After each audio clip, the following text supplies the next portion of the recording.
She's not pulling away because of your age. She's pulling away because you forgot your worth. And when a man forgets who he is, he becomes invisible even to the woman who once leaned in with interest. Part 1. You are the prize. You're not too old. You're not outdated. You're not out of her league.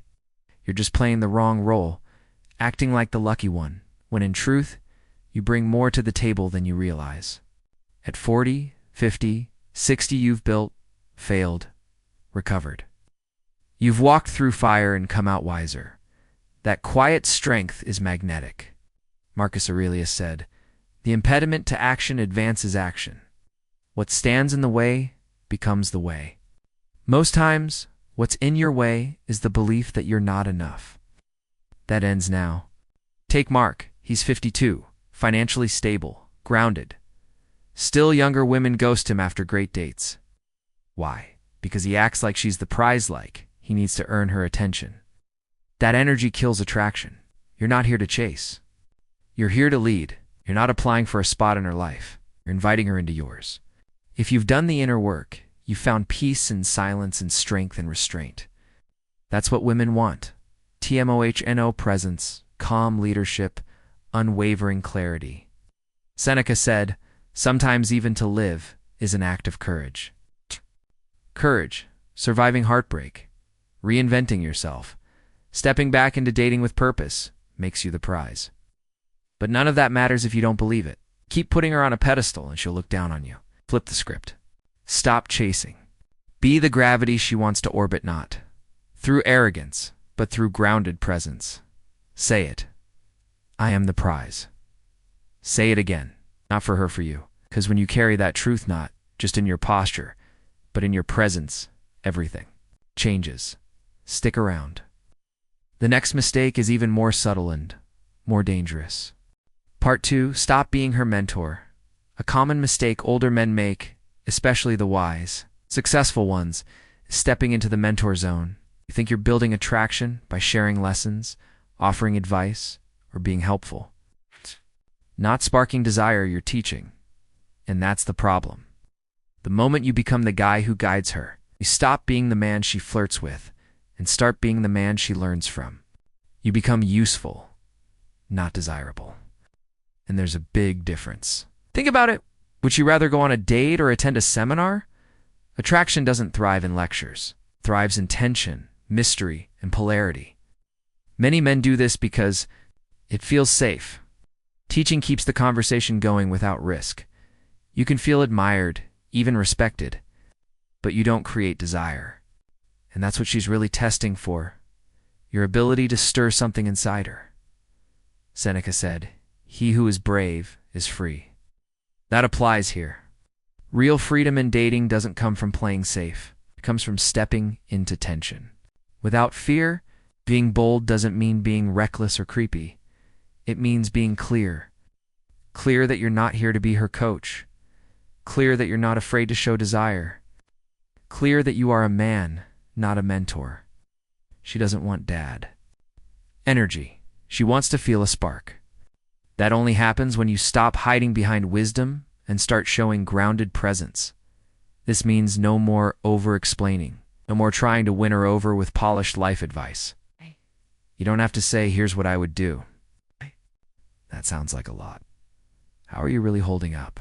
See the difference? One teaches, the other connects. Epictetus taught, "We have 2 ears and 1 mouth, so that we can listen twice as much as we speak." Be the man who listens, not the one who talks her into admiration.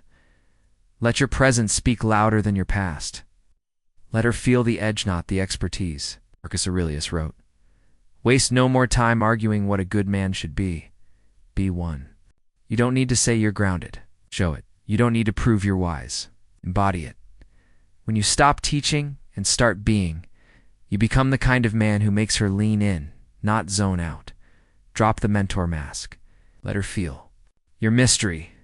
Stay with me. The next mistake is something even smart men fall into, especially when they want to prove they're serious. Part 3. Stop trying to buy her time.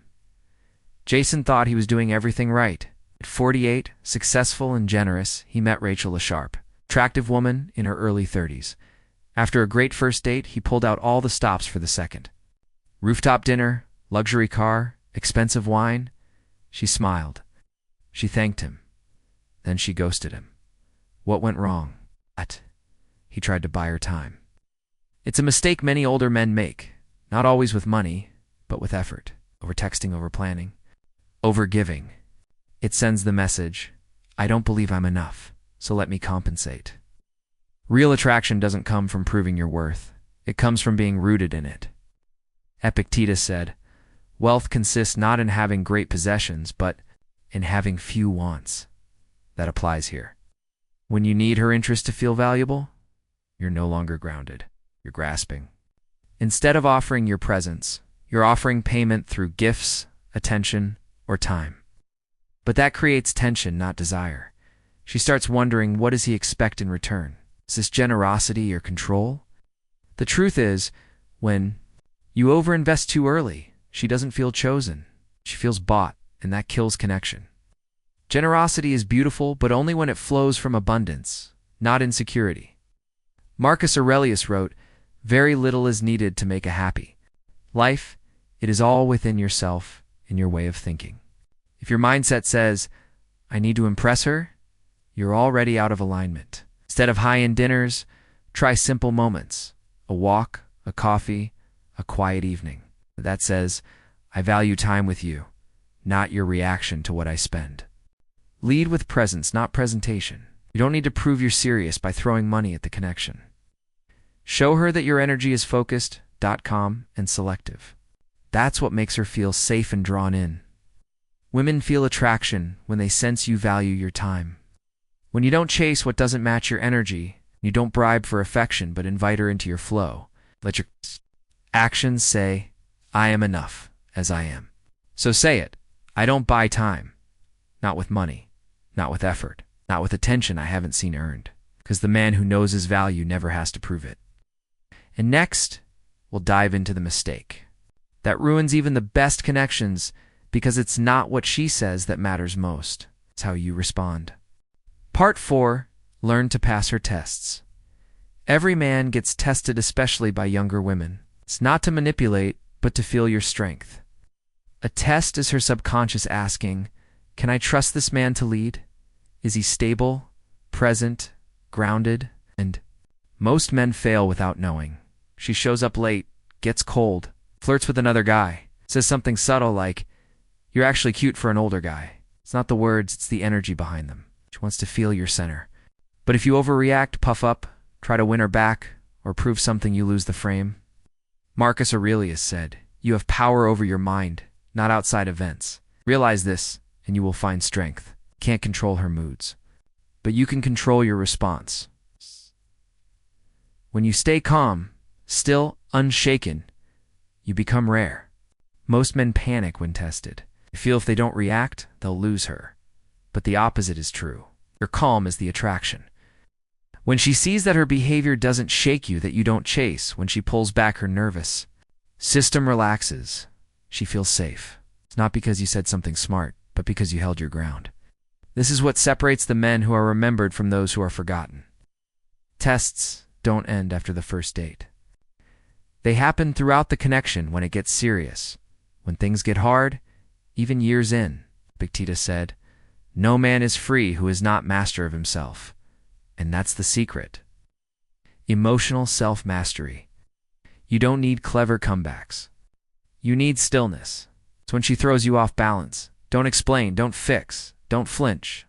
Let her feel your stability. Say it. I don't flinch, because the man who doesn't flinch becomes the one she leans on.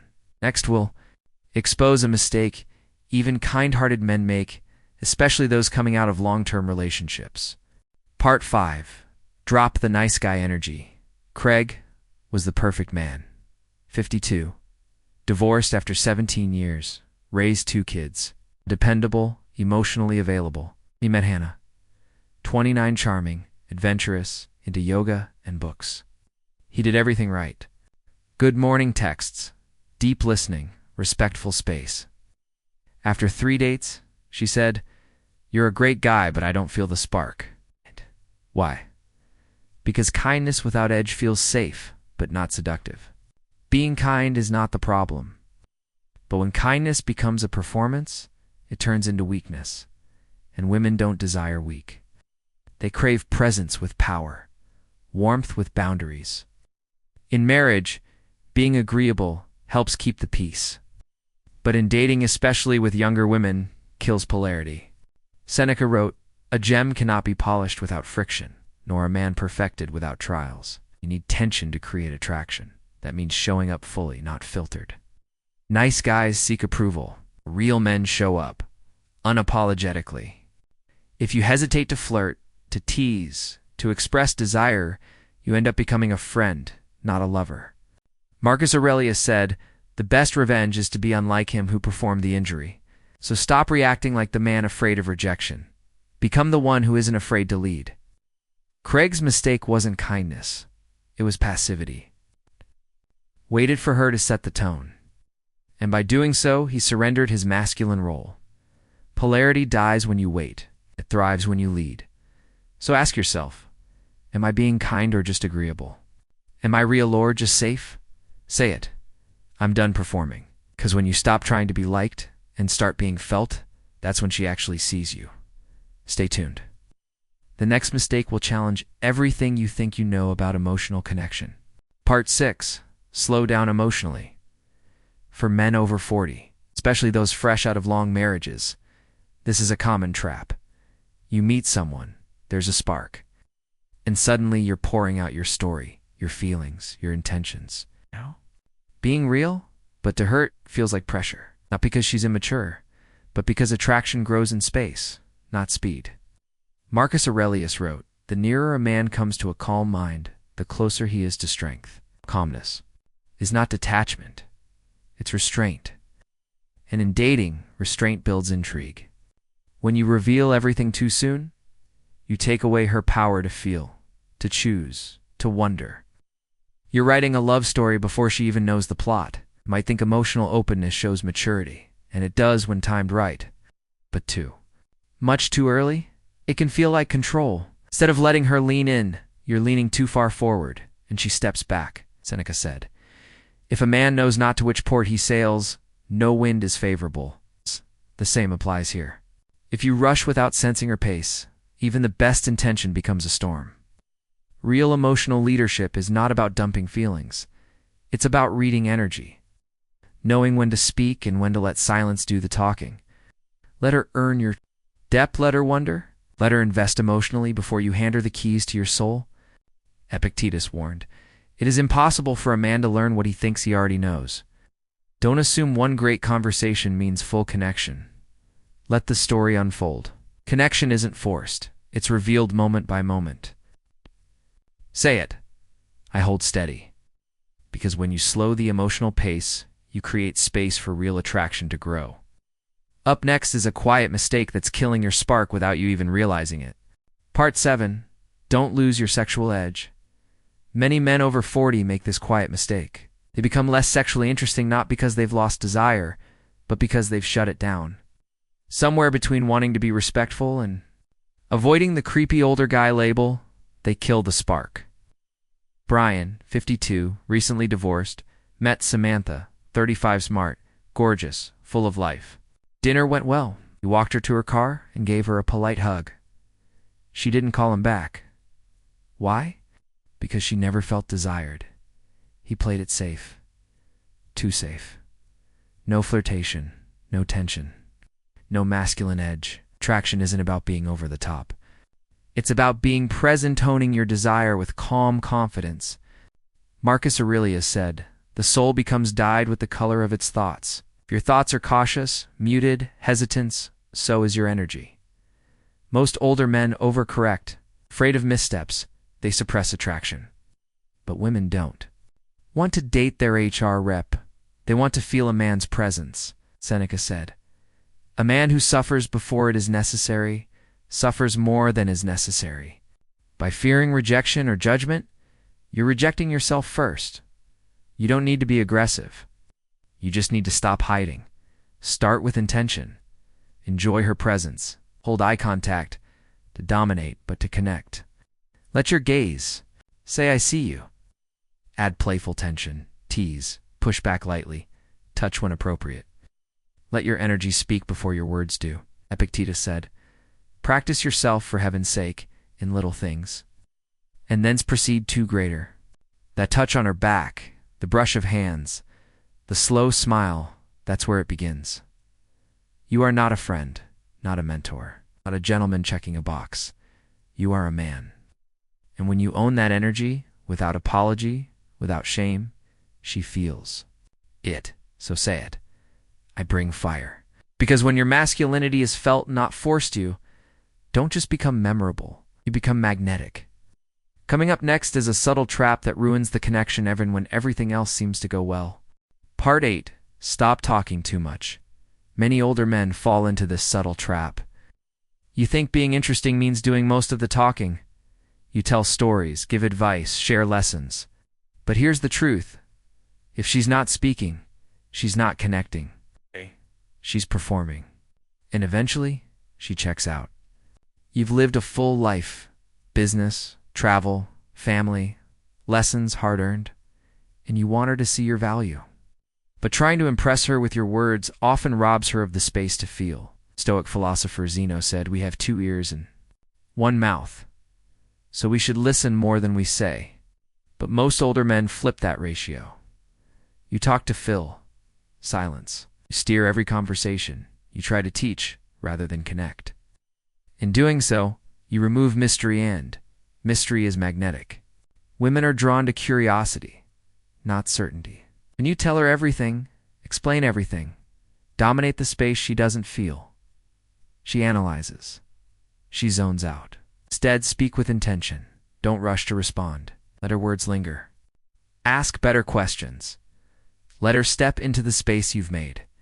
Marcus Aurelius said, silence is a lesson learned through life's many sufferings. Let silence do its job. Let her lean into it. The most attractive man in the room is rarely the one who speaks the most. It's the one whose presence says everything before words are needed. Speak less. Listen deeper. Be the space, not the noise. Say it. I hear clearly. Because when you create space for her to feel seen, not just heard, she'll remember how you made her feel, long after the words fade. Up next is a deeper layer of attraction most men overlook at. It might be the reason. Part 9. Bring the polarity back. You might be successful, stable, emotionally available. But if you're not bringing masculine polarity into the dynamic, she won't feel attraction, she'll feel friendship. Polarity is the dance of masculine and feminine energy. Without it, there's no spark. Derek, 49, owned a real estate firm. Met Ashley, 33. They had chemistry. He was kind, considerate, but passive. Every plan had a question mark. Is that okay with you? Where do you want to go? She slowly lost interest. Not because he wasn't good, but because he didn't create contrast. The masculine leads, the feminine responds. She wants to feel pulled, not consulted. She wants to relax into your direction, not be the one always guiding. Marcus Aurelius said, waste no more time arguing what a good man should be. Be one. A good man doesn't abandon his masculine edge to gain approval. He embodies it calmly and fully. It doesn't mean dominating. It means leading with certainty, making decisions, owning your presence, saying, we've got a table at 7, dress casual, I'll meet you there. Challenge her playfully, tease, push back, let her feel your edges. Polarity isn't about being rude, it's about being rooted, Seneca said. A man is as unhappy as he has convinced himself. He is. If you've convinced yourself that softness will make her stay, you've already lost her interest. She doesn't want her therapist. She wants a man who shows up clear, strong, alive. When you withhold your edge, she can't find her softness. When you blur your masculinity, she can't feel her femininity. So ask yourself, am I making her feel like a woman in my presence or just safe from tension? Say it, I bring the edge. Because when you bring the edge, you bring the spark. Next, we face the final mistake, the one that quietly kills attraction at its root. Part 10. Stop seeking validation. This is the quiet killer of attraction, needing her to make you feel enough. Many older men walk into dating not just looking for connection, but for validation. Over-compliment, Monitor her reactions. Get anxious when she doesn't respond fast enough. You chase, not because you're drawn to herb, because you're unsure of your own worth. Underneath it all is one question. Am I still desirable? Marcus Aurelius wrote. It never ceases to amaze me. We all love ourselves more than other people, but care more about their opinion than our own. When you look to her for your value, you give your power away. She doesn't want to be your validator. She wants to feel pulled into the gravity of a man who knows who he is. Validation seeking is not vulnerability, it's neediness. And it drains her. Openness is powerful, but only when it's rooted in calm. Here I am, take it or leave it. That's different than, am I good enough for you? Seneca said. He who is brave is free. The brave man is not the one who never feels, doubt's the one who doesn't hand that doubt to others to solve. Real confidence isn't loud, it's still. It's the ability to sit in silence without reaching for reassurance. So how do you shift? Stop looking outward. Start validating yourself. Ace. Your value isn't in how fast she texts back. It's in the calm you hold when she doesn't. It's in your ability to walk away not to punish, but to protect your energy. She doesn't need to tell you you're desirable. She needs to feel that you know it. Say it. I validate myself. Because when you show up full, not empty come, not grasping, you become the kind of man she doesn't just want. She respects. And that's the man who isn't forgotten.